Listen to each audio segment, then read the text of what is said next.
जय Shri Krishna. Gurukul online class में आपका स्वागत है। आज हम 8वीं कक्षा के संस्कृत विषय संबंधी अध्ययन करेंगे।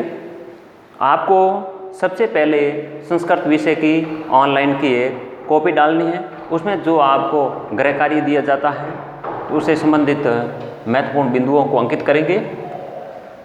आज हम लकार, संस्कृत भाषा के अंदर लकार का मतलब होता है काल। हिंदी में काल कहते हैं। काल का मतलब टेंस इंग्लिश में। तो लकार संस्कृत भाषा के अंदर प्रमुख रूप से प्रयुक्त होने वाले लकार 10 माने गए हैं वैसे, लेकिन आज विभिन्न कक्षाओं में जो प्रयुक्त होते हैं वो लकार 5 प्रकार के हैं। कितने प्रकार के हैं? 5 प्रकार के हैं। नंबर 1 लट लकार। लट लकार यानी वर्तमान काल। हिंदी में इसे कहते हैं वर्तमान काल। अब वर्तमान काल यह लट लकार। अब लट लकार की पहचान कैसे हो सकती है? हिंदी में ऐसे वाक्य होंगे जिनकी संस्कृत बनानी होती है। हिंदी में ऐसे वाक्य होंगे जिनके अंत में ता है, ती है, ते हैं इत्यादि आते हैं। क्या क्या होते हैं? ता, ती, ते इत्यादि आते हैं हिंदी वाक्य में। तो वहाँ पर लट लकार अर्थात वर्तमान काल का रूप बनाया जाता है। नंबर 2 लंग लकार। लंग लकार यानी भूतकाल। भूत यानी बीता हुआ, भूतकाल। अब भूतकाल की पहचान कैसे होती है हिंदी में? हिंदी में वाक्यों के अंत में था है, थी है, थे इत्यादि आते हैं। था, थी, थे। वाक्य के अंत में था, थी, थे आते हैं तो वहां पर लंग लकार भूतकाल का रूप होता है। नंबर 3 लिट लकार। लिट लकार यानी भविष्यत काल। क्या होगा? भविष्यत काल। भविष्यत काल, भविष्य काल नहीं, भविष्यत काल। लिट लकार की पहचान कैसे होगी? हिंदी में वाक्य जिसके अंत में क्या आता है? गा, गी, गे आता है। गा, गी, गे इत्यादि आते हैं तो वहां पर कौन सा काल होता है? भविष्यत काल हिंदी में, और संस्कृत भाषा में लिट लकार। नंबर 4 लोट लकार। लोट लकार को हिंदी में क्या कहते हैं? आज्ञार्थक काल। क्या कहते हैं?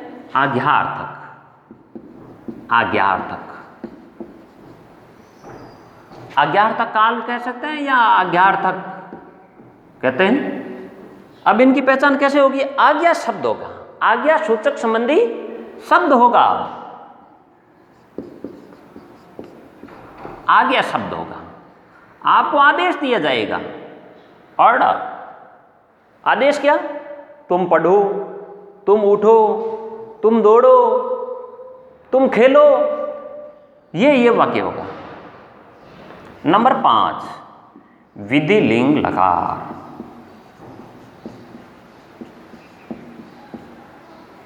विधिलिंग लकार। विधिलिंग का मतलब होता है चाहिए के अर्थ में होता है। विधिलिंग किस में आता है? चाहिए, चाहिए के अर्थ में आता है।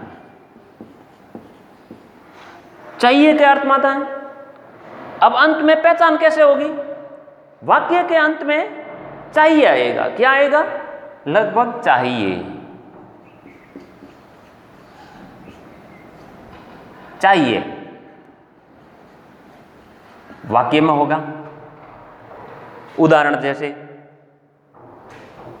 हमें सदा सत्य बोलना चाहिए,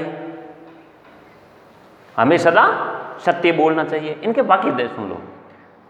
वह पुस्तक पढ़ता है, वे सब पुस्तक पढ़ते हैं, तो वाक्य के अंत में तातीते आ रहा है। तो वो लिट लकार का अर्थात वर्तमान काल हिंदी में पहचान ये होगी तब संस्कृत ये बनाएंगे। नंबर 2, लंग लकार भूतकाल। वन में एक शेर रहता था, हिंदी में वाक्य आ गया था थी थे, तो वहां पर लंग लकार हो गया। वह बाजार जाएगा, भविष्य काल आ गया लिट लकार। अब लोट लकार अज्ञार्थक काल, तुम पढ़ो, तुम लिखो। आपको एक आदेश मिला है, आपको आदेश दिया गया है कि तुम पढ़ो, तुम लिखो, तो ये आज्ञार्थक काल हो गया। ये उसमें लोट लकार रूप चलेगा। विधिलिंग लकार वाक्य के अंत में, यानी चाहिए के अर्थ में आता है। ये जहां चाहिए वाक्य होगा, वाक्य में हमें समय पर विद्यालय जाना चाहिए, हमें सदा सत्य बोलना चाहिए, तो ये वाक्य हो गए आपके कारसमति। ये 5 प्रकार के प्रमुख रूप से प्रयुक्त होने वाले लकार 5 है। वैसे संस्कृत भाषा में 10 लकार होते हैं, वो अभी अपने कोर्स में नहीं, आगे वाली कक्षाओं में पढ़ेंगे। तो ये लकार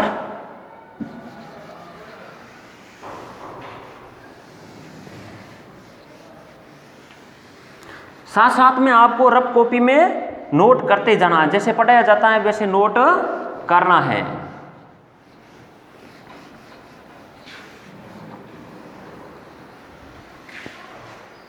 अब धातुओं में क्या है, आपको जब लकार में धातु का रूप पूछा जाएगा तो धातु पहले देखिए। धातु का मतलब होता है क्रिया।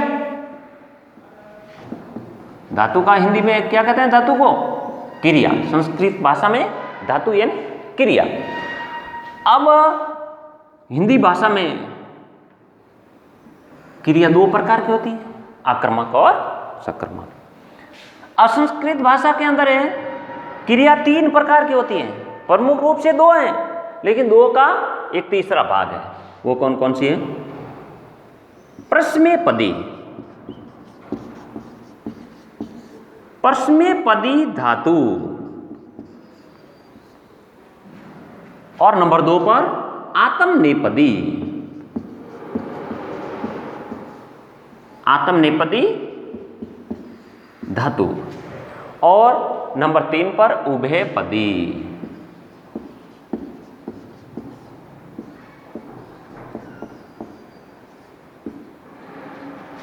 उभयपदी धातु, उभयपदी धातु।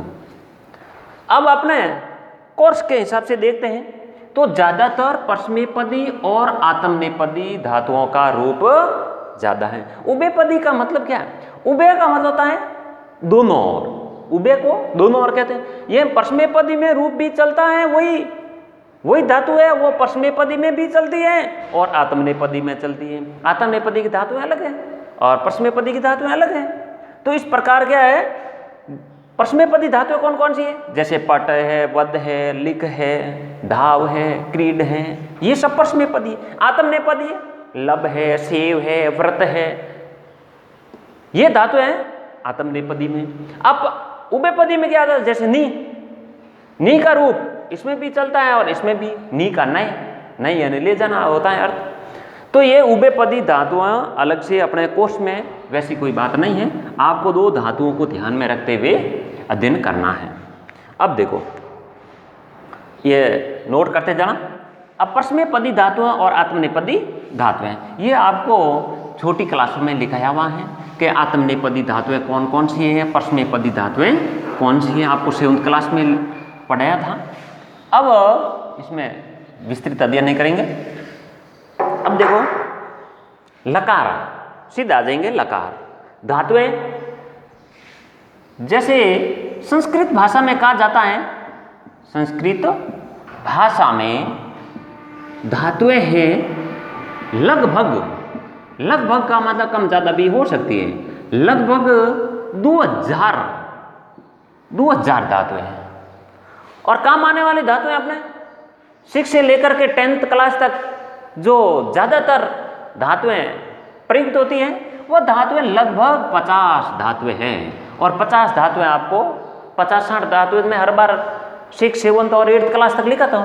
तो वो धातुएं अब उसमें अपने को पढ़ने की जरूरत नहीं है, वैसे तो 50 धातुएं, जब 50 धातुएं लगभग, जैसे उदाहरण मान लेते हैं, जैसे आप बोल रहे थे पठ यानी पढ़ना, पट यानी पढ़ना, वद यानी बोलना, लिख यानी लिखना, क्रीड यानी खेलना, धाव यानी दौड़ना, वश यानी रहना, नी नय का मतलब ले जाना।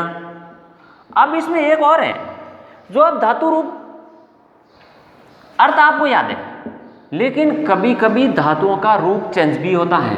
जैसे आप गम पढ़ रहे हैं, गम का गच हो जाता है। स्था धातु है, स्था का तिष्ठ हो जाता है।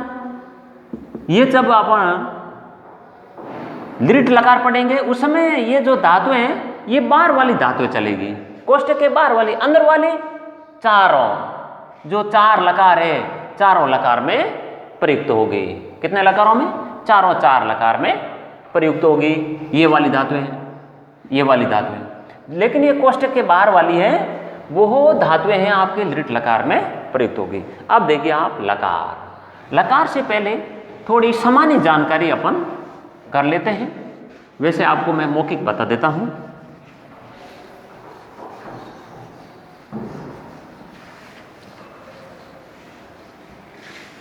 संस्कृत भाषा के अंदर है लिंग, वचन, पुरुष। संस्कृत भाषा में वैसे आपको पता ही है 3 प्रकार के लिंग होते हैं, स्त्रीलिंग, पुल्लिंग और नपुंसकलिंग। वचन, संस्कृत भाषा में वचन 3 प्रकार के होते हैं, एक वचन, द्विवचन और बहुवचन।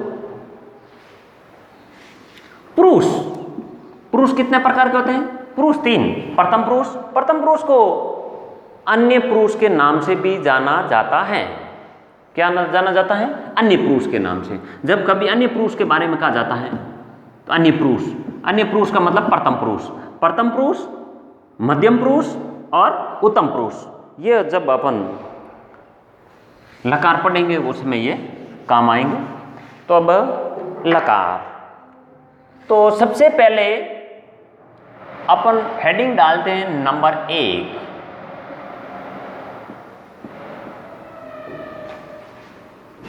लट लकार। लट लकार यानी वही है जो आप पहला नंबर 1 वर्तमान काल। आपसे प्रश्न ऐसे पूछा जाएगा, प्रश्न कैसे होगा? ये होगा, पट का अर्थ होता है पढ़ना। ये पट का ही रूप अपन 5 जो धातुएं हैं वो 5 धातुएं पट का रूप याद करेंगे तो बाकी वाले सब याद हो जाएगा। पट का अर्थ होता है पढ़ना, पट का अर्थ होता है पढ़ना। धातु,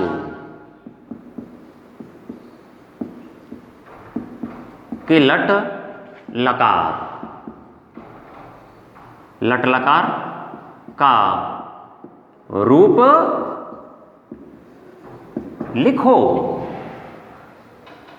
प्रश्न क्या होगा आपके कि पट धातु, पटिन पढ़ना धातु के लट लकार का रूप लिखो। तब आपको पहले इंडेक्स बनानी है। सबसे पहले बनानी है पुरुष। क्या करना है? पुरुष। उसके बाद में एक वचन, क्या आएगा? एक वचन। उसके बाद में द्विवचन और बहुवचन। पुरुष में प्रथम पुरुष, प्रथम पुरुष शॉर्टकट लिख सकते हैं इसे, प्रथम पुरुष। उसके बाद में मध्यम पुरुष, उत्तम पुरुष। प्रथम पुरुष में प्रथम पुरुष पट धातु लट लकार का रूप बोल रहे हैं। वैसे आपको याद ही है 6th और 7th क्लास में आपने बहुत बार पढ़ा है। पटिन पढ़ना। अब देखो, पठती, याद करने का तरीका बताऊंगा मैं। पठती, पठतः, पठन्ति, पठसि, पठथ, पठत, पठामी,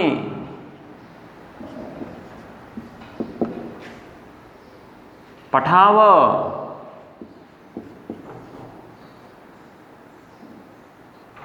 पठान। ये आपका लकार खत्म। अब दौरान करेंगे पटती, पटता, पटंती। तो इस प्रथम पुरुष है, धातुओं के अंत में क्या लगे हैं? प्रत्यय। प्रत्यय हमेशा अंत में लगते हैं।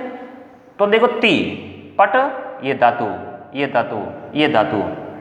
तो अति, अतः, अंति, असि, अथ, अथ, आमी, आव, आम, ये प्रत्यय लगे हुए हैं। तो अब देखो पट, सब में देखो पट, पट पट नोट करते हैं, पट पट पट, यह पठा, पठा,